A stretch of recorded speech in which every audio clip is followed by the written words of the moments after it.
ராமபக்தன் அனுமனுக்கும் கிருஷ்ண பக்தன் அர்ஜுனனுக்கும் நடந்த போட்டியில் வென்றது யார்? வென்றது ராமபக்தியா இல்லை கிருஷ்ண பக்தியா? குருஷேத்திர போருக்காக தன்னை முழுமையாக தயார் செய்து கொண்டிருந்த அர்ஜுனன் பாசுபத அஸ்திரம் வேண்டி காடுகளுக்குள் இருக்கும் காளி தேவியின் கோவில்களில் வேண்டுதல்களை செய்து கொண்டிருந்தான். அப்படி ஒரு நாள் ஒரு காட்டிற்குள் காளி தேவியின் கோவிலை தேடி சென்று கொண்டிருந்த அர்ஜுனனுக்கு திடீரென ஒரு சந்தேகம் வந்தது. ஏன் ராமர் தன் வில்லை வைத்து அம்புகளால் ஆன சரபாலத்தை கட்டவில்லை? எதற்காக வானரங்களை வைத்து கல்லினால் ஆன பாலம் கட்டினார் என்ற சந்தேகம். அவனது இந்த கேள்விக்கு எப்படியாவது விடை கண்டுபிடிக்க வேண்டும் என்று விரும்பினான் அர்ஜுனன்.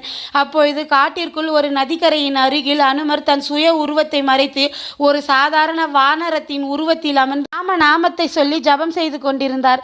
வானரம் ஜபம் செய்து கொண்டிருப்பதை பார்த்த அர்ஜுனன் வானரத்தின் அருகில் சென்று, ஏ வானரமே, உன் ராமருக்கு உண்மையிலேயே திறன் இருந்திருந்தால் அவர் தன் வில்லை வைத்து அம்புகளாலே பாலம் கட்டியிருக்கலாமே, ஏன் அவர் உங்களை போன்ற வானரங்களை வைத்து பாலம் கட்டினார் என்று கேட்டான். அவன் கேட்கும் போது அர்ஜுனன் குரலில் ஒரு கர்வம் இருந்தது. தியானம் கலைந்து கண்களை திறந்து பார்த்த அனுமன் வந்திருப்பது அர்ஜுனன் என்று உணர்ந்து கொண்டார். அர்ஜுனன் மனதில் இருக்கும் கர்வத்தை ஒழிக்க முடிவு செய்து அவனிடம், நீ சொல்லும் வில் மற்றும் அம்புகளால் கட்டப்படும் சரபாலம் என் ஒருவன் பாரத்தையே தாங்காதே. அப்படி இருக்கும்போது எப்படி அந்த அம்பினால் கட்டப்படும் சரபாலம் எங்களது முழு வானரப்படையின் பாரத்தையும் தாங்கும்? ஆகையால் தான் எங்களை போன்ற வானரங்களை வைத்து கல்லினால் பாலம் கட்டினார் ராமர் என்று சொன்னார் அனுமன். அதற்கு அர்ஜுனன், இங்கே ஓடிக்கொண்டிருக்கும் இந்த நதியின் குறுக்கே நான் ஒரு பாலம் கட்டுகிறேன். அதில் நீ அல்ல, உன் இனத்தைச் சேர்ந்த அத்தனை வானரங்கள் ஏறினாலும் அந்த சரபாலம் உறுதியாக நிற்கும், பார்க்கிறாயா என்றான். அப்படியா, நீ அந்த அளவுக்கு திறமைசாலியா என்றார் அனுமன். ஆமாம், நான் இப்பொழுதே இங்கு ஒரு பாலம் கட்டுகிறேன். அதில் நீ ஏறு. வேண்டுமென்றால் உன் மொத்த இனத்தையும் அழைத்து வந்து ஏறு.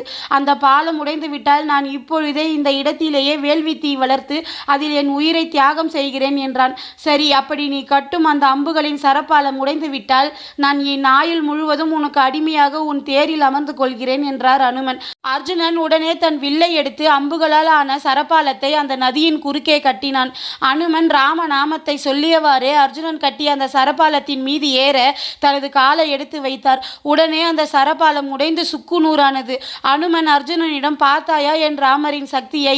இப்பொழுது உணர்ந்து கொண்டாயா என் ராமரின் சக்தியை என்று சொல்லி ஆனந்த கூத்தாடினார் அனுமர். வெட்கத்தில் தலை குனிந்து நின்றான் அர்ஜுனன்.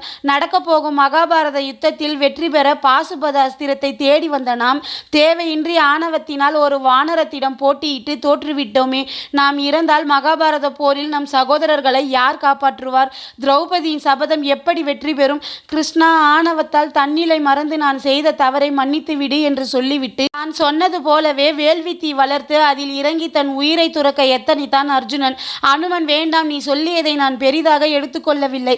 அதனால் உன் உயிரை தியாகம் செய்ய வேண்டிய அவசியம் உனக்கில்லை என்று தடுத்தார். ஆனால் அனுமன் எவ்வளவுதான் வேண்டாம் என்று சொல்லி தடுத்தாலும் அர்ஜுனன் தான் கொடுத்த வாக்கிலிருந்து பின்வாங்க விரும்பாமல் வேள்வி தீயில் குதிக்க எத்தனித்தான். அப்போது, இங்கே என்ன நடக்கிறது? உங்கள் இருவருக்கும் இடையில் என்னதான் பிரச்சனை என்று ஒரு குரல் கேட்டது. குரல் கேட்ட திசையில் இருவரும் திரும்பி பார்த்தனர். அங்கே ஒரு அந்தணர் நின்று கொண்டிருந்தார். இருவரும் அந்த அந்தணரை வணங்கிவிட்டு தங்களுக்குள் நடந்து கொண்டிருப்பதை சொன்னார்கள். அதற்கு அந்த அந்தணர், பந்தயம் என்ற ஒன்று நடந்தால் அதற்கு சாட்சி என்ற ஒன்று வேண்டும். நீங்கள் இருவரும் சாட்சியின்றி பந்தயத்தில் ஈடுபட்டதால் அது செல்லாது.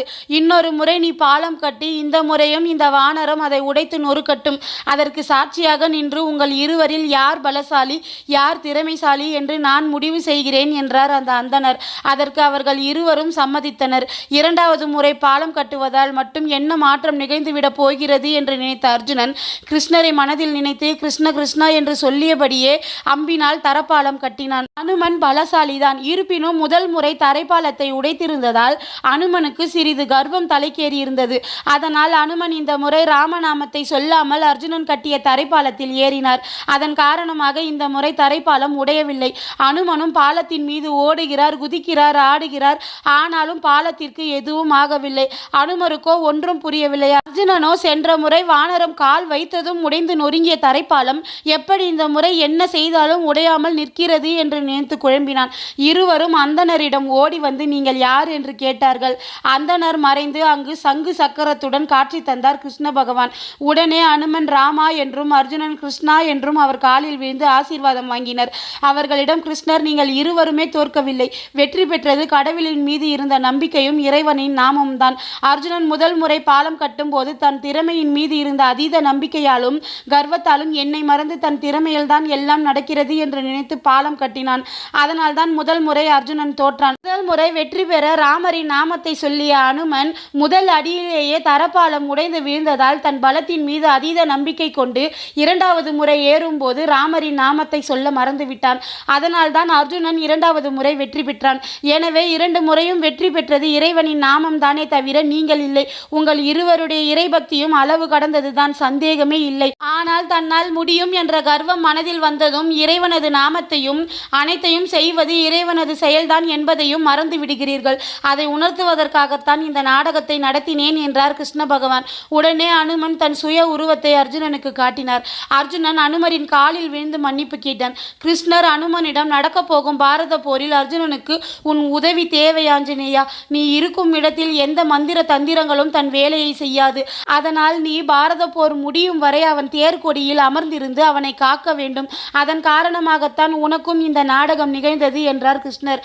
அப்படியே ஆகட்டும் பிரபோ என்றார் அனுமன். மறுபடியும் அவரிடம் ஆசி பெற்று அங்கிருந்து சென்று விட்டார் அனுமர். இது போல சுவாரஸ்யமான தகவலை தெரிஞ்சுக்கணும்னு ஆசைப்பட்டீங்கன்னா என்னோட சேனலை சப்ஸ்கிரைப் பண்ணுங்க ஃப்ரெண்ட்ஸ்.